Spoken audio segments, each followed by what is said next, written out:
Olá, mais um episódio da nossa série Goldflix. Hoje eu vou falar sobre os nossos estudos nos genes de suscetibilidade à cardiomiopatia de Chagas. É uma história de resultados positivos, negativos e inconclusivos e ilustra bem a saga da maioria dos cientistas desse mundo. Uma tônica comum dos ganhadores de prêmio Nobel é como um fracasso, um resultado negativo, um experimento que não deu certo, abrem caminho para os achados realmente importantes e as quebras de paradigma que resultaram nas suas premiações. Nem é preciso dizer que raramente temos a mesma sorte desses ilustres e brilhantes premiados, mas conto aqui um pouco da minha vivência quando iniciamos a busca dos genes que pudessem explicar por que numa população acometida da doença de Chagas, em torno de 1/3 progride para uma cardiomiopatia crônica do tipo dilatado, enquanto a maioria dos demais infectados permanece assintomático por toda a vida.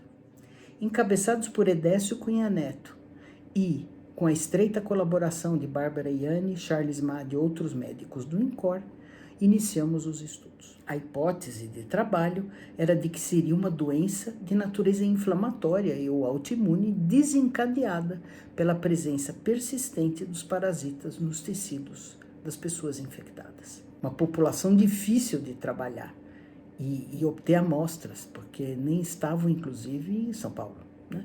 Optamos por construir, então, um banco de dados usando indivíduos não relacionados, pois não tínhamos acesso a famílias, portadores da forma assintomática ou com a miocardiopatia, agrupados de forma pareada por origem geográfica, idade e gênero. O nosso raciocínio na época foi de que, como a doença é endêmica em certas regiões do Brasil, apenas nestas regiões, determinando o estado de origem, a gente poderia criar 2 grupos de amostras comparáveis entre si, tendo em comum a exposição e a presença da doença crônica, além das características sociodemográficas.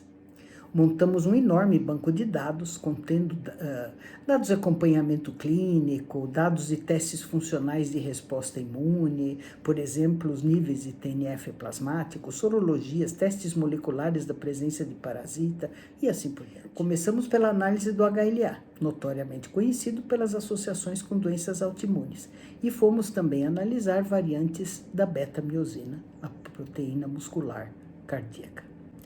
Adivinhe qual foi o resultado? Isso, nenhuma associação.